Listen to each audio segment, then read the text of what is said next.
días a todos y a todas, a los periodistas que se encuentran aquí, a la ciudadanía que está conectada a través de las redes del Ministerio de Minas y Energía y a través de las redes de la Presidencia de la República. Agradezco a mi equipo directivo de todas las entidades adscritas a este sector minero energético. Estamos aquí para ratificar el informe que hemos presentado desde principios de diciembre de 2022. En las últimas horas se ha generado una polémica nacional respecto a este informe y yo creo que es derecho de la ciudadanía comprender en qué estamos. Y quiero aclarar fundamentalmente dos cosas. Lo primero es que nunca se falsificaron firmas y lo segundo es que nunca se presentaron datos erróneos ni una metodología que tenga ambigüedades. Entonces voy a desarrollar estos dos elementos para que tanto la opinión pública como los periodistas, como también los actores políticos tengan claridad sobre qué es lo que estamos haciendo en esta cartera y la responsabilidad con la que estamos actuando. En primer lugar, respecto a las firmas, es muy importante decir que este documento tiene en su segunda página algo que en el mundo editorial se conoce como la página legal. Esa página legal arranca siempre en todas las publicaciones del sector público con el reconocimiento protocolario de quienes son los líderes de esa cartera. En este caso, la página segunda de este documento tiene en primer lugar al presidente de la República, tiene en segundo lugar a la ministra y tiene también a la viceministra de Energía. Ese reconocimiento se hace porque es estándar y porque reconoce precisamente a quienes están a cargo de la política. A continuación, esa segunda página lista quienes han participado en la elaboración de ese documento, tanto en la responsabilidad de la asesoría, como en otras responsabilidades que tienen que ver con la diagramación, con la contribución a través de fotografías, etc. Eso no quiere decir que aquí haya una falsificación de firmas. Creo que es una insinuación incorrecta que afecta, por supuesto, la ética con la que hemos trabajado en esta cartera y que me hace preguntarme si aquí hay otros intereses movilizándose detrás de una insinuación tan grave como esta. En segundo lugar, respecto a las cifras. Este documento no tiene cifras falsas. Este documento, es muy importante saberlo, no es un informe de reservas. Nunca se dijo que lo fuera. El documento se llama clarísimo: balance de recursos y reservas disponibles para la transición energética justa. ¿Por qué se llama así? Pues porque precisamente estamos contemplando lo que son recursos y lo que son reservas. Pretender que este documento es un documento que es el informe de las reservas es un error, pero nosotros no hemos cometido ese error. Aquí alguien más está diciendo que ese documento es lo que no es. Y para nosotros es muy importante que se sepa que efectivamente el informe de reservas se presenta anualmente en mayo de cada año por la Agencia Nacional de Hidrocarburos. No estamos suplantando esa responsabilidad misional, lo que estamos haciendo es un documento de análisis. Y aquí me parece crucial hacer la pregunta: ¿por qué tendríamos nosotros, desde la cabeza de este sector, que ignorar nuestros recursos de gas? ¿Por qué tenemos que darle la espalda a los recursos que las empresas están diciendo que son hallazgos en los proyectos que tienen actualmente? Para nosotros es absolutamente necesario tomar decisiones de política pública informada. Y la forma, la manera de informarnos es haciendo estos documentos de análisis. En esto somos absolutamente estrictos. en tomar decisiones sustentadas. Y si necesitamos crear un documento para sustentar nuestras decisiones, así lo hacemos. Este no es el único documento que sustenta nuestras decisiones. Hay varios, estamos elaborando otros, seguiremos elaborando más. Esperamos precisamente ser productivos en ello. Ahora, ¿cuál es la diferencia entre un informe de reservas y este balance de recursos y reservas? Es un tema de pedagogía que me gustaría aprovechar a hacer para todos los aquí presentes y por supuesto para la ciudadanía. Los recursos son aquellos, digamos, bajo el subsuelo, los elementos que encontramos y que los proyectos nos permiten a través de los procesos de exploración declarar. Aquí ha habido declaraciones muy interesantes. El día de ayer nomás, Canacol nos dijo que había tenido 3 nuevos hallazgos de recursos de gas. Nosotros celebramos esos recursos. Para que esos recursos pasen de ser recursos a convertirse en reservas, se requiere un proceso de comercialidad, de habilitar que los recursos pasen a reservas. Una manera de habilitar eso es precisamente reconocer que hay recursos que necesitan decisiones de política pública para poder convertirse en reservas y que podamos aprovecharlos.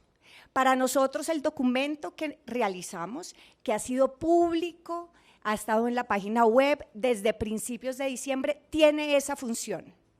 La función de asegurar que conocemos cuáles son los recursos y que conociéndolos, ese balance de recursos los podemos pasar a reservas a través de política pública. Aquí no hemos dicho nada distinto a eso. Entonces, las cifras que están ahí son cifras que están sustentadas en la información que tiene la Agencia Nacional de Hidrocarburos, en la información que las empresas han entregado públicamente.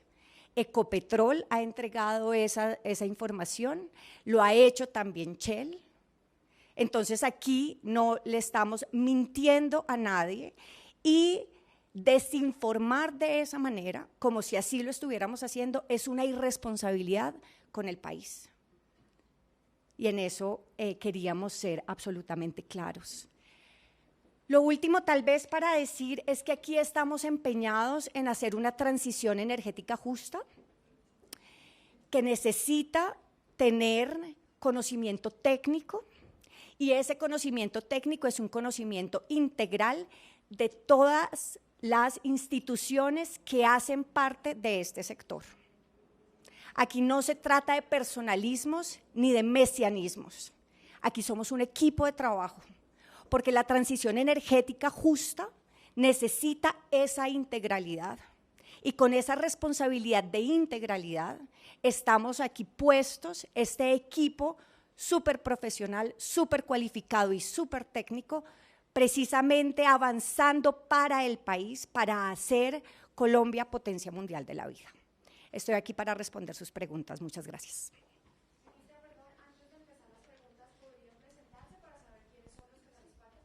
Claro que sí. ¿Le doy la palabra a cada uno? Tú. Estamos hablando aquí con la doctora Clara, que es la presidenta de la Agencia Nacional de Hidrocarburos, el doctor Fierro, que es el director del Servicio Geológico Colombiano, el doctor Campillo, que es el director del IPSE, el doctor Vallejo, que es el director de FENOGE, el doctor Adrián Correa, que es el director de la UPME, el doctor Pardo, que es el presidente de la Agencia Nacional de Minería, y John, que es uno de los asesores que estuvo participando en la elaboración del informe del balance que hemos presentado. Con gusto. ¿Listo? Entonces empezamos, ministra, con las preguntas de equipo. Vamos primero con Caracol Radio.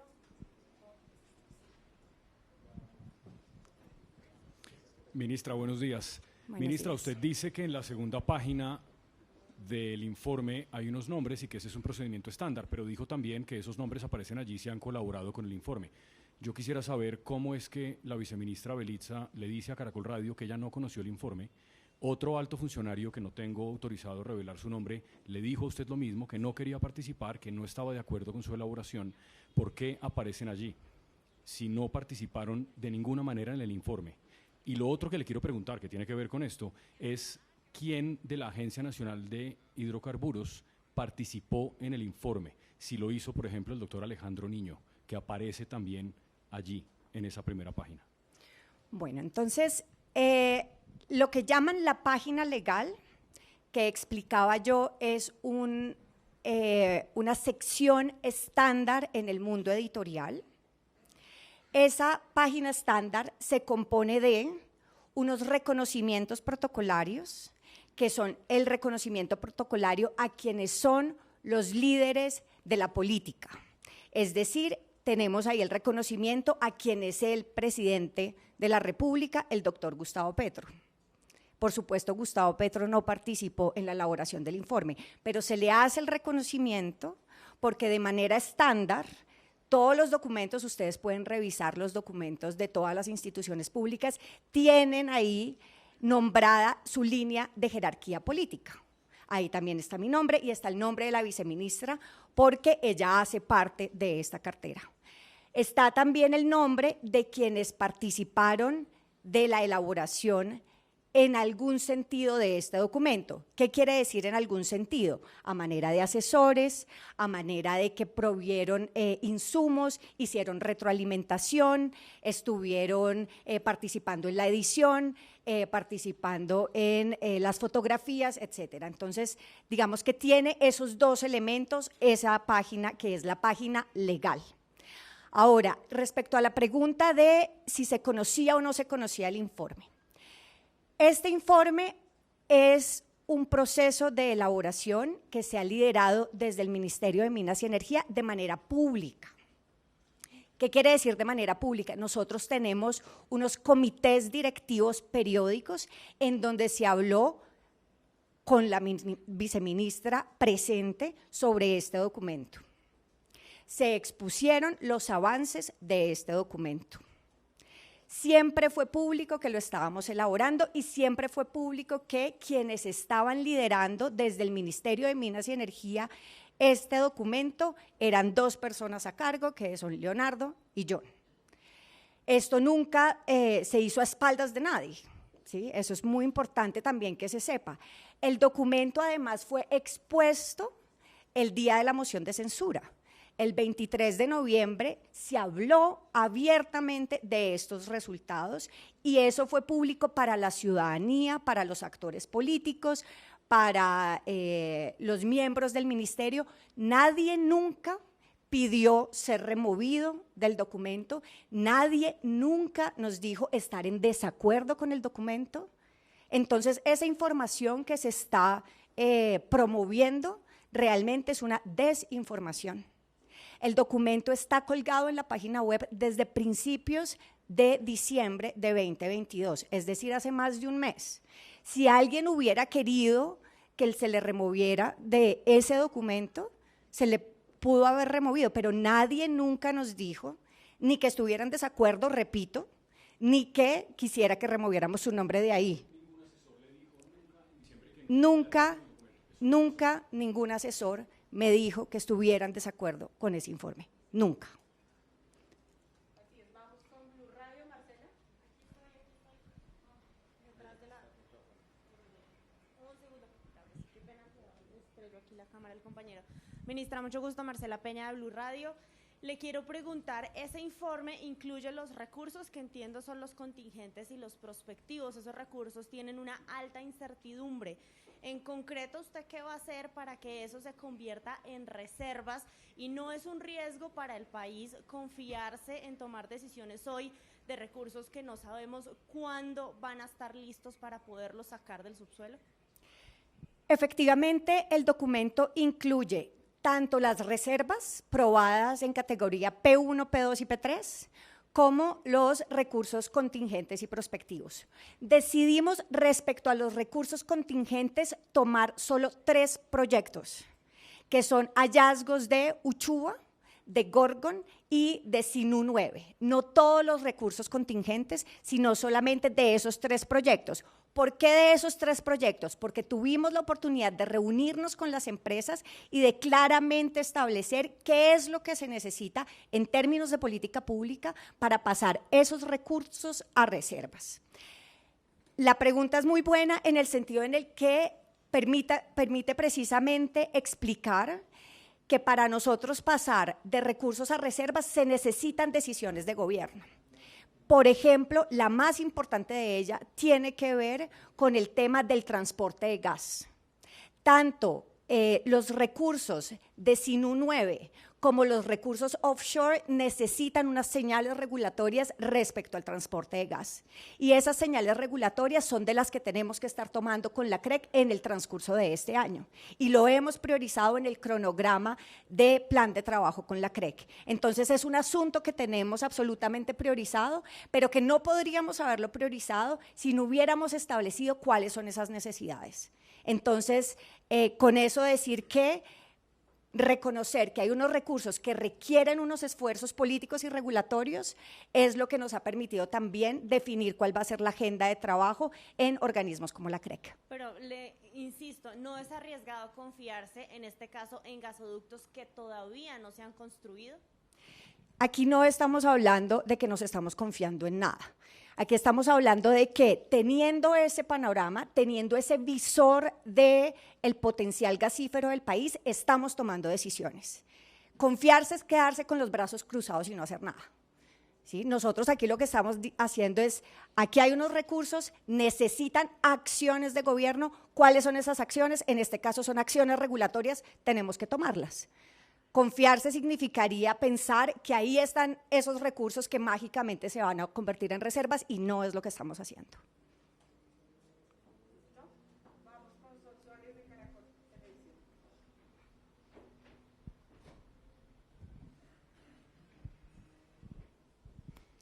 Ministra, lo que usted decía, digamos que es cierto, porque además nosotros como periodistas económicos lo podemos constatar, y las cifras que están ahí, por lo menos que usted dice que le entrega Ecopetrol, que le entrega a las entidades y las empresas, digamos que sí concuerdan con la historia de la Agencia Nacional de Hidrocarburos. El tema o lo que sale no son las cifras, digamos que, no sé, no creo que hayamos dicho que las cifras son mentiras, sino lo que no concuerda son los análisis, y ahí es donde vienen mis preguntas.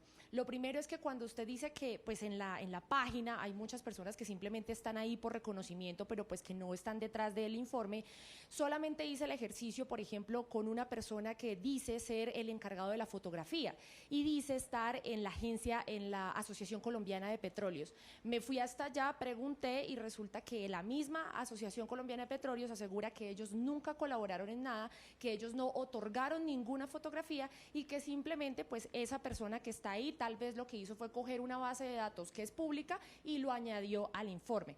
Eso me hace pensar en que ni siquiera esa persona podría estar respaldando entonces, o a la Asociación Colombiana de Petróleo podría estar respaldando este informe. Entonces, la primera pregunta sí es, entonces, ¿quién lo respalda? Si todas esas personas estaban ahí, usted nos puede mencionar por lo menos 2 personas que digan, mire, esta persona se sentó, lo escribió, hizo el análisis y es el responsable de esos resultados, porque entre más vamos viendo quiénes son esas personas, cada persona va diciendo, no, yo no, no, yo no, no, yo no. Entonces, por favor, que nos especifique realmente quién se sentó a escribir. Y lo segundo es que esos análisis, finalmente, como le mencionaba, pues no concuerdan con la realidad de las cifras, que las cifras sí son reales. Entonces es por el presidente, supongo yo, eso sí lo estoy suponiendo, que usted le entregó esas cifras al presidente Gustavo Petro, porque él desde Davos hizo la misma referencia del análisis que hay en el documento. Entonces, basándonos en eso, es el primer mandatario quien está o puede estar tomando decisiones con unas cifras que, pues, con unos análisis más bien, porque las cifras sí están, pero con unos análisis que no concuerdan con las cifras que hay hoy. Mi pregunta es, ¿eso no le parece, de nuevo, asociando la pregunta de mi compañera anterior, no le parece peligroso que estemos diciéndole al mundo que tenemos unas reservas? Porque él lo dijo con la palabra reserva, o sea, él no dijo recursos, él no dijo tal vez gasoductos, él dijo tenemos unas reservas hasta el 2037, y eso lo sacaron de un análisis con unas cifras que son reales, pero un análisis que nadie entiende de dónde salió. ¿No es peligroso? Son 2 preguntas. Bueno, el análisis que está en el documento distingue todo el tiempo recursos prospectivos, recursos contingentes y reservas probadas. Este documento lo conoce el presidente desde principios de diciembre, así como lo conoce la ciudadanía. Y lo conoce con la exactitud y la precisión técnica que tú misma estás reconociendo que tiene el documento, y es que ahí no se combinan datos, ahí no se inventan datos, ahí no se está mintiendo sobre ninguna cifra. ¿Cuál es el análisis que estamos realizando ahí? No estamos haciendo un informe de reservas, que yo creo que es donde está la malinterpretación de esto. Ese no es un informe de reservas. El informe de reservas lo hace la ANH cada año en mayo. Cuando corresponda el debate sobre eso, aquí estaremos nuevamente. ¿Cuál es el documento que ustedes, la ciudadanía, tiene en sus manos? Es un documento que, en primer lugar, unifica cifras sobre cuáles son los contratos que hay en este momento vigentes en el país. ¿Por qué era tan importante hacer esto? Porque cuando este gobierno llegó, los datos que tenían las diferentes instancias, incluida la Asociación Colombiana de Petróleo y Gas, eran distintos. Ecopetrol tenía unos datos, la Agencia Nacional de Hidrocarburos tenía otros, la ACP tenía otros y el Ministerio de Minas y Energía tenía otros. Nuestra urgencia, en primer lugar, para tomar decisiones era unificar esos datos. Ese documento unifica datos y para unificar esos datos hubo mesas de trabajo con la ACP. Extraño que te estén diciendo que no tienen nada que ver con el documento, porque sí estuvimos trabajando con ellos. Puedes tal vez hacer la contrapregunta de ese lado, porque nos reunimos precisamente con este propósito, porque estábamos de acuerdo con la ACP en la importancia absoluta de que manejemos todos las mismas cifras para poder tomar decisiones. ¿Qué tipo de cifras encontramos? Encontramos que hay 118 contratos en exploración. Es decir, que en la próxima década vamos a tener 118 contratos, áreas concedidas que van a estar reportándonos recursos y ojalá reservas. Para nosotros eso era absolutamente clave. ¿Qué otra cosa nos permite ese documento? Nos permitió reconocer que hay 35 contratos en fase 0 o fase preliminar. ¿Qué quiere decir eso? Quiere decir que de esos 35 contratos nosotros podemos estar apoyando esa gestión para que esa exploración, que generalmente dura 6 años, pero que se puede ampliar, se haga de manera pronta, oportuna, que le permita al país rápidamente apropiar esos recursos y esas reservas. Entonces, yo creo que aquí la información que hemos dado es una información precisa, y es una información que permite tomar decisiones de política pública. Aquí no hemos dicho nunca que entonces con esos resultados tenemos garantizado aquí hasta dónde, no, aquí hemos dicho, tenemos unos contratos, esos contratos que están en este momento, que han reportado sus recursos, nos podrían dar, si nosotros tomamos las decisiones de política pública adecuadas, nos podrían garantizar hasta 2037. Y eso depende de las decisiones que estamos tomando hoy. Entonces, aquí es un tema de responsabilidad sobre esas decisiones. ¿Cómo aseguramos que este gobierno toma las decisiones para que eso sea posible?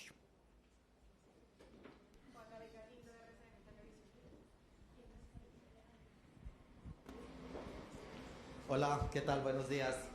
Ministra, son varias cositas, pero yo quisiera saber más o menos con qué información y con qué tipo de reportes vamos a hacer ahora política pública.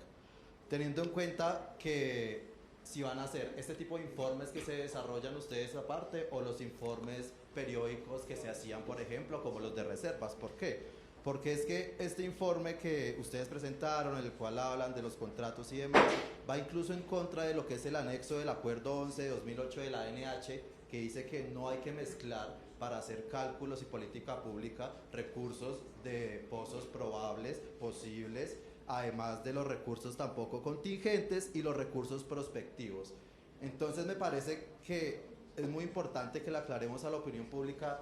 Vamos a seguir haciendo política pública, usando los recursos y los informes, de recursos y reservas de la ANH que se hacen cada año siguiendo unos lineamientos, o vamos a usar este tipo de reportes que ustedes están haciendo de manera pues periódica también.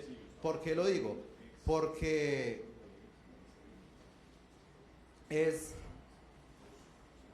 usted dice, ministra, esto no es un informe de recursos y reservas, pero el presidente Petro sale a decir tenemos gas hasta 2027-2042, y bajo esa premisa y bajo esa frase se están tomando decisiones, como la decisión de no firmar más contratos, por ejemplo. Entonces quisiera saber con qué información van a trabajar los mercados, con qué información van a trabajar las empresas y con qué información es la que va a trabajar el gobierno para tomar sus decisiones de aquí en adelante. El gobierno trabaja con documentos, con todos los documentos. O sea, esto no puede ser un solo documento. Y algo muy importante, reitero, es que a nosotros nos sirve mucho conocer y analizar el informe de las reservas, es absolutamente crucial, pero ese no es el único documento que tenemos en cuenta. ¿Por qué no, Juan David?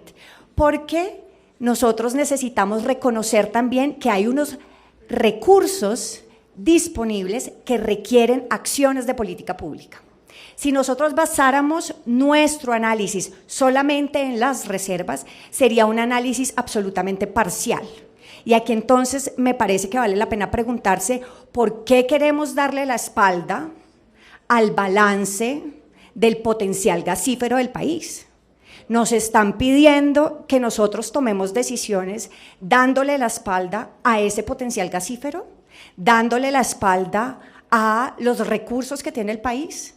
Yo creo que eso no es lo que necesita este gobierno, no es lo que necesita el país para su seguridad energética y para tomar las decisiones adecuadas para el desarrollo precisamente de esos recursos y que se conviertan en reservas. Necesitamos sí o sí reconocer cuáles son los recursos para tomar las acciones para que se conviertan en reservas. Entonces no podemos parcializarnos solamente con un documento. Vamos a generar todos los documentos adicionales y complementarios que sean necesarios para tomar las decisiones de política pública.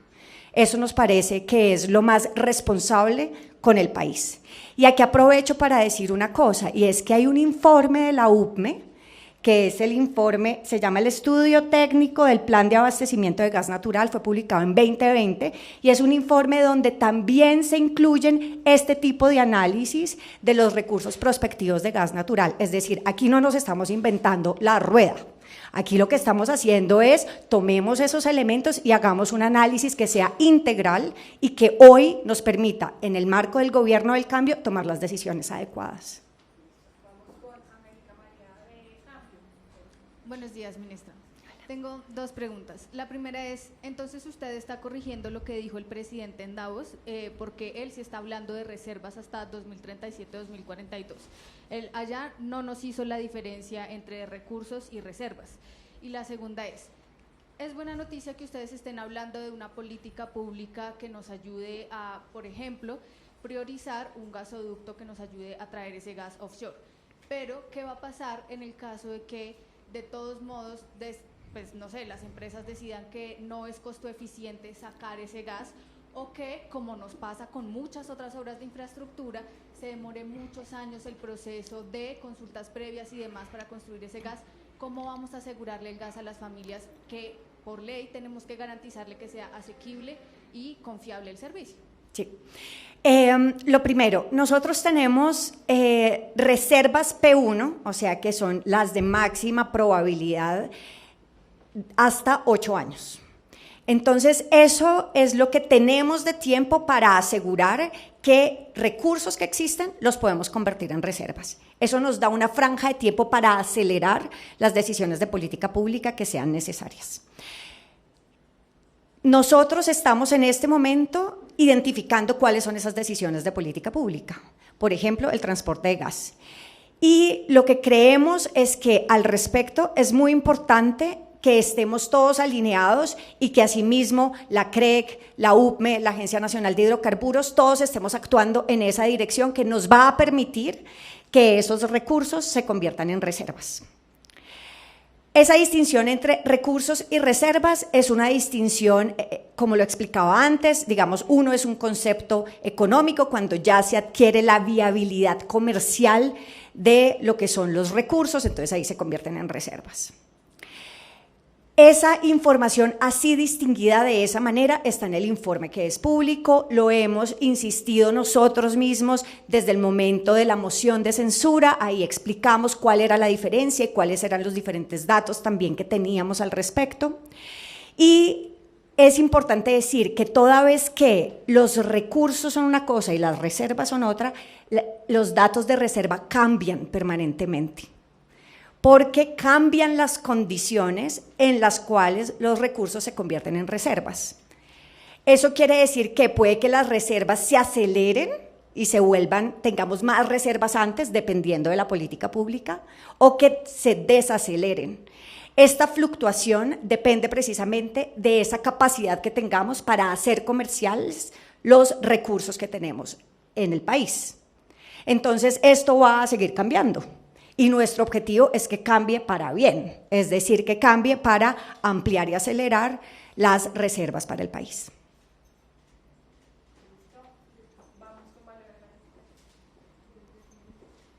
Ministra, buenos días. También dos preguntas. Los expertos dicen con base a este informe que las reservas probables y posibles sugieren un déficit para 2028, porque pues no están teniendo en cuenta precisamente los recursos ni contingentes ni prospectivos, porque hoy en día no son comerciables. Eso abre la puerta a que el país o importe gas o siga explorando. ¿Qué va a hacer la cartera al respecto? Y segundo, usted acaba de mencionar que la viceministra hace parte de la cartera aún. ¿Qué pasó con ella? ¿Por qué no estoy presente? ¿Finalmente es cierto que el presidente Petro no aceptó su renuncia? Comencemos por la primera. Entonces, efectivamente, hay un análisis que ha hecho la UPME hace algunos años respecto a la demanda media, alta y baja de gas. Frente a esa demanda, entonces, se han hecho unos análisis también sobre qué es lo que necesitaría el país en términos de desarrollo de infraestructura de gas. Tenemos nosotros la regasificadora en este momento de Cartagena, a través de la cual ocasionalmente más y menos importamos gas al país, sobre todo en los momentos en que tenemos fenómeno del Niño, hay una mayor importación de ese gas, y hay un año que es entre 2027 y 2028 en que, contemplando las reservas P1, P2 y P3, habría, digamos, un gap.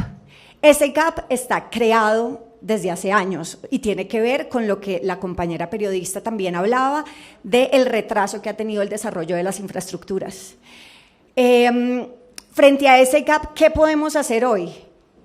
Nada de lo que hagamos hoy va a resolver ese gap, y eso tiene una explicación, y es que incluso si mañana hipotéticamente se diera un nuevo contrato, esos contratos tienen 6 años de periodo exploratorio. Entonces, nada de lo que comience a explorarse mañana va a poder resolver el gap, el hueco de abastecimiento que ya se creó para el año 2027. ¿Qué es lo que sí podemos hacer nosotros? Que es en lo que estamos, y esta es la racionalidad de la gestión en hidrocarburos de este gobierno en términos de política pública, y es que tomando mejores decisiones en la gestión de los actuales contratos, podemos acelerar que esos recursos entren a reservas. Eso sería lo ideal, que lo que ya está señalado como hallazgos por parte de las empresas, podamos nosotros acelerarlo. Eso sería mucho mejor que mañana otorgar un nuevo contrato que primero no sabemos si va a tener hallazgos y que además va a demorarse años en poder reportarlos y desarrollarlos. Si nosotros aceleramos lo que tenemos a través de decisiones de política pública que pasan en el campo normativo como regulatorio, nosotros podríamos traer esas reservas hacia adelante. Eso dependerá de nuestra capacidad de actuar rápidamente, que esperamos que sea tanto de este gobierno como de los gobiernos que vienen al futuro. Y respecto a la viceministra es todavía viceministra de Energía del Ministerio, y será el presidente de la República quien lo decida, como son sus facultades, sobre cuándo ella sale, si sale o no sale. Eso es lo único que yo puedo decir, toda vez que esa no es una decisión que me corresponda a mí. Hola, ministra. Tengo, más allá de las críticas a la prensa por lo de ayer, quería consultarle qué autocrítica hace respecto a tener una viceministra que abiertamente cuestiona desde el interior del ministerio el informe, y también qué autocrítica hace respecto a haber vuelto a decir algo en Davos que otros compañeros del gabinete desmintieron y que genera cierta duda, ¿no? O sea, usted reconoce que genera cierta incertidumbre en cuanto a que hay recursos que probablemente no se van a convertir nunca en reservas, y eso altera las cifras de qué tanto potencial gasístico tiene el país, ¿no? Y usted misma dice ahora, no podemos dar la espalda al potencial gasístico de este país, pero igual no vamos a firmar nuevos contratos. Entonces, básicamente, autocrítica, más allá de los errores de la prensa, ¿no? La autocrítica respecto a su relación con la viceministra y respecto a lo que pasó en Davos. Bueno, lo primero sería decir que el hecho de nosotros hoy reconocer los recursos que tenemos, lo que nos permite es que en los contratos que existen podamos hacer la mejor gestión posible para que esos recursos se conviertan en reservas. O sea, cuando decimos no darle la espalda al potencial gasífero del país, estamos hablando de los hallazgos que hoy tenemos en los contratos que están vigentes, y en ese sentido este país y este gobierno sobre todo nunca ha dicho que va a parar las exploraciones de gas ni de petróleo. Y eso es absolutamente importante porque nosotros tenemos, repito, 118 contratos que están en exploración y cuyos derechos adquiridos se van a respetar, y esperamos que esos recursos que van a irse reportando por parte de esos proyectos sean los que nos permitan asegurar una transición energética justa, progresiva, y nos den el tiempo de tomar las decisiones adecuadas. Sobre la autocrítica, me parece que, en primer lugar, digamos que lo primero es decir que la viceministra conoció que estábamos haciendo este informe desde octubre del año pasado. Ella estuvo en todos los comités directivos en los cuales hablamos de este informe. Ella sabía quiénes eran los responsables de este informe. Si ella tuvo algo que decir sobre el informe, debió haberlo hecho a tiempo, debió haberlo hecho en primer lugar a quien es la jefe de esta cartera, que soy yo, y debió haberlo hecho con una oportunidad y una capacidad de generar condiciones, digo yo, creativas, propositivas. Sin embargo, esto nunca pasó. Nunca pasó que ella diera una opinión en contra, ni sobre el interés de hacer el informe, ni sobre la metodología, ni sobre quiénes eran los responsables, ni pidió tampoco conocer más detalles sobre el mismo. Esa ya es su responsabilidad y lastimosamente sale a los medios a tener este tipo de aseveraciones que son controversiales. No es deseable, pero lo que yo puedo decirle a la ciudadanía es: esto nunca se hizo a espaldas de ella, esto nunca pretendió desconocer que ella tiene un rol, pero si ella no reaccionó a tiempo y en cambio decide reaccionar a los medios, pues es algo que yo no puedo controlar, lastimosamente. Hubiera querido que fuera una gestión distinta, así como me parece que, digamos, no debería haber este tipo de controversias entre diferentes actores de diferentes carteras. Respecto a lo de diferentes carteras, yo sí quiero decir que aquí esta política de transición energética justa es una política del gobierno nacional. Esta no es una política ni de Irene Vélez Torres como ministra, ni es una política del ministerio, ni del sector minero energético, es una apuesta del gobierno del cambio, está en el programa de gobierno con el cual el presidente Gustavo Petro y la vicepresidenta Francia Márquez fueron elegidos, y nosotros representamos ese cambio. Nosotros representamos esa política y es con esa integridad y con esa convicción que estamos aquí tomando las decisiones.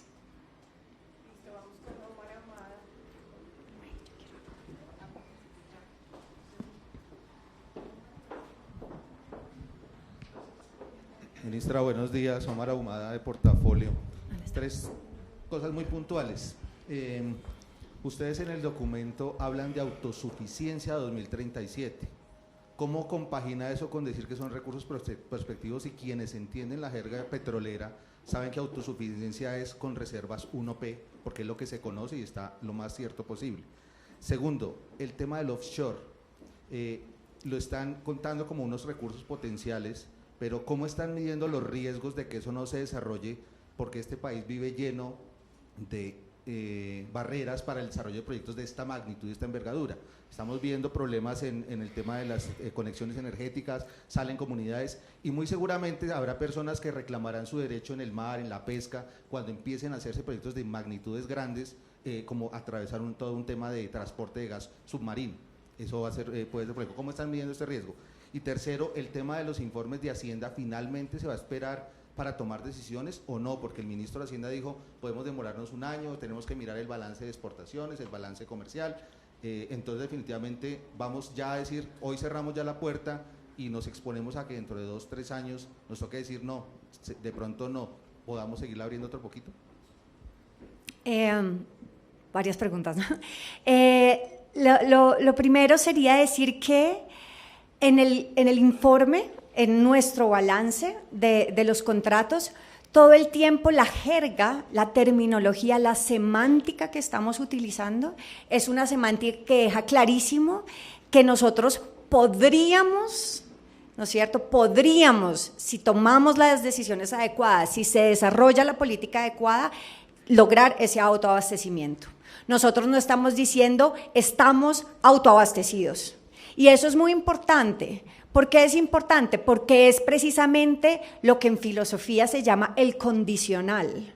Y es decir, si yo tomo una decisión aquí, entonces logro esto. Y ese condicional en este momento es un condicional en la gestión de los contratos existentes. Y ese condicional es el que claramente está expuesto en ese documento. Nunca hemos combinado una cosa con la otra. Por eso las cifras son correctas. Aquí no hemos puesto cifras erróneas al país. Eso por un lado. Por otro lado, somos conscientes de que aquí tenemos unos desafíos respecto a las infraestructuras. Nosotros lo que consideramos es que lo primero para poder darle cara a esos desafíos es reconocerlos. Mal haríamos pensando que eso simplemente pasa porque las empresas hagan gestión propia. Nosotros en este gobierno lo que queremos es acompañar esos desarrollos. Por eso hemos tenido reuniones con Ecopetrol, por eso hemos tenido reuniones con Shell, por eso hemos tenido reuniones con el sector empresarial de los hidrocarburos, particularmente con la ACP en varias ocasiones, porque queremos con ellos asegurar que estos procesos se desarrollan adecuadamente. Y ese es el compromiso de este gobierno. Ahora, desafíos ambientales tiene que haber, desafíos sociales tiene que haber. Lo importante aquí es saber cómo los vamos a afrontar. Y en eso, digamos que tenemos un esfuerzo también interinstitucional, porque repito, aquí esta política es una política de gobierno y no es una política de cartera exclusivamente. Y eso entonces me lleva a la segunda pregunta, que es la pregunta sobre el Ministerio de Hacienda. Efectivamente, nosotros sacamos este balance de contratos, que es un punto de partida para poder que otras carteras sigan haciendo otros análisis. Por ejemplo, va a tener que Hacienda hacer un análisis sobre el marco fiscal de mediano plazo respecto a estos informes que nosotros estamos generando, frente a también el informe de reservas que se genere por parte de la Agencia Nacional de Hidrocarburos en mayo, etcétera. Y estos documentos son todos muy pertinentes para seguir tomando decisiones. Hoy decimos, en este momento, con la información que tenemos, los contratos que tenemos, que son los 118 en exploración y 381 en total entre exploración y explotación, pueden a nosotros permitirnos hacer la transición energética. Si en un año hay otra información, seguramente el presidente tomará otras decisiones, pero hoy las decisiones que estamos tomando basadas en lo que tenemos disponible y en los análisis técnicos que tenemos a la mano son absolutamente responsables con el país y son absolutamente transparentes con el país.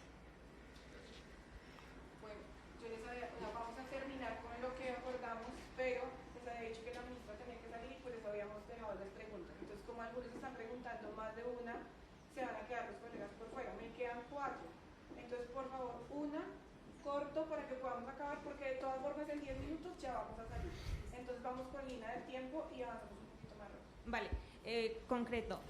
Ministra, ¿no le parece que es irresponsable que se tome una decisión y se anuncie en Davos sobre un informe que no fue elaborado con la participación de la viceministra que usted contrató para que estuviera a cargo de los temas de hidrocarburos y que tampoco haya participado ni el director de hidrocarburos ni haya participado alguien de la Agencia Nacional de Hidrocarburos y sobre eso se haya tomado una decisión como no firmar contratos y que se haya asegurado al país que hay recursos hasta 2037, 2042, cuando ahí se habla de prospectivos contingentes y no hay ninguna seguridad de que eso realmente se pueda sacar del subsuelo? Es muy importante decir que nosotros en el informe, así como también en todas las explicaciones que hemos dado a la opinión pública, hemos distinguido entre recursos y reservas. Aquí lo que hemos dicho es que si logramos que los recursos que tenemos en esos 3 proyectos particularmente se puedan convertir en reservas, lograríamos entonces un autoabastecimiento hasta 2037. Esa información es clara en el balance que nosotros presentamos, ha sido clara a la opinión pública, aquí no se le ha mentido a nadie y yo creo que el ejercicio de desinformación de decir lo contrario es un error y es un error que debemos evitar porque no podemos propagar también esa inseguridad frente a la ciudadanía y frente a los tomadores de decisiones, incluyendo la inversión extranjera. Por otro lado, el director de hidrocarburos participó en la elaboración de este informe.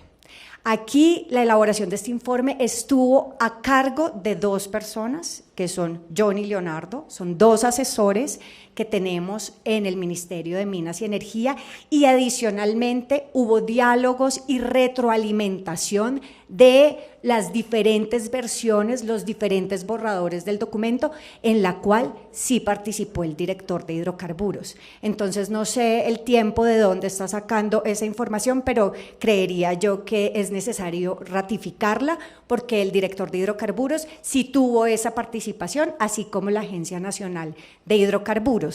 Ahora bien, que la viceministra no haya participado directamente en la redacción del documento, esa es una decisión que tomamos porque nosotros debíamos acelerar el poder tomar decisiones sobre ese balance de los contratos y lo que quiero reafirmar aquí es que la viceministra conoció que este documento estaba en elaboración. Hubo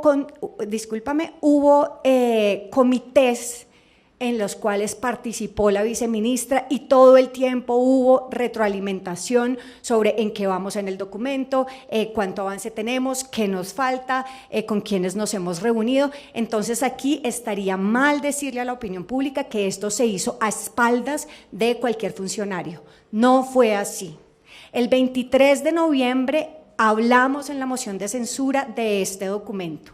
Desde ese momento se supo que el documento ya estaba listo.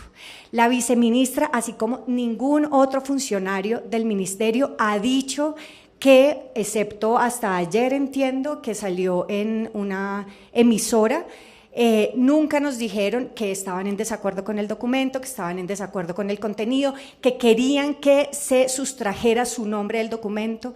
El documento ha sido público desde principios de diciembre, fue público en la página web del ministerio, ha sido público en todas las redes del ministerio desde ese momento, porque aquí no tenemos nada que esconder, porque no hemos ni falsificado firmas ni dado cifras erróneas. Aquí esto es con absoluta transparencia. Ahora, esa información de que querían que se sustrajeran nombres ni a hoy nos ha llegado, excepto por el anuncio mediático que se hizo ayer por parte de la viceministra. Listo, entonces vamos a las últimas dos, Red Más y RCN Radio, y acabamos. Vamos con Red Más, por favor. No. ¿Red Más o Radio Nacional?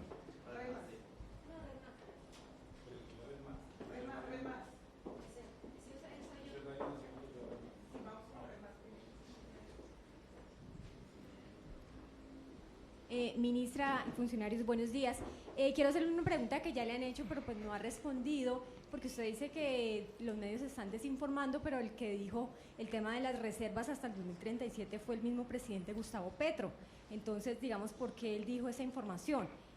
Segundo, dos asesores suyos fueron los que elaboraron este informe, Johnny Leonardo es lo que tengo entendido.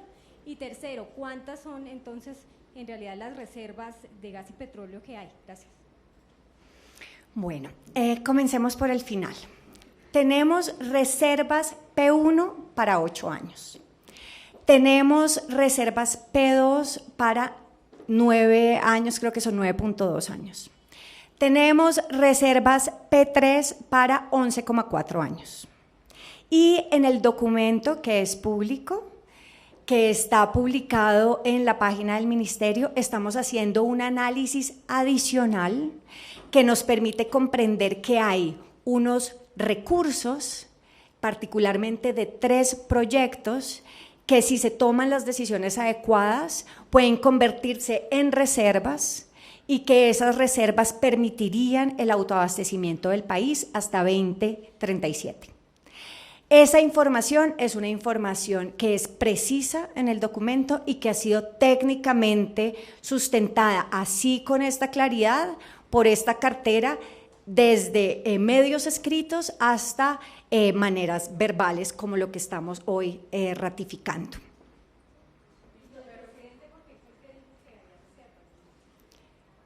No te sé decir, yo la verdad he estado viajando, estaba en Davos, luego tenía que viajar acá, no conozco, pero lo que yo creo que debe quedarle clarísimo a la ciudadanía es que las cifras son correctas, es que el informe es correcto, es que aquí no se le ha mentido a nadie y es que no deberíamos estar propagando la idea de que aquí hay firmas falsas, de que aquí hay datos falsos, porque eso genera mucha incertidumbre, mucha inseguridad, mucha idea de que aquí hay un caos y realmente el caos se está generando por fuera. Y yo creo que eso no le conviene al país, no le conviene a este gobierno. Nosotros aquí estamos actuando con mucha transparencia, con mucha ética profesional, con mucha certeza técnica y yo creo que eso es lo que debe reconocérsele a la ciudadanía.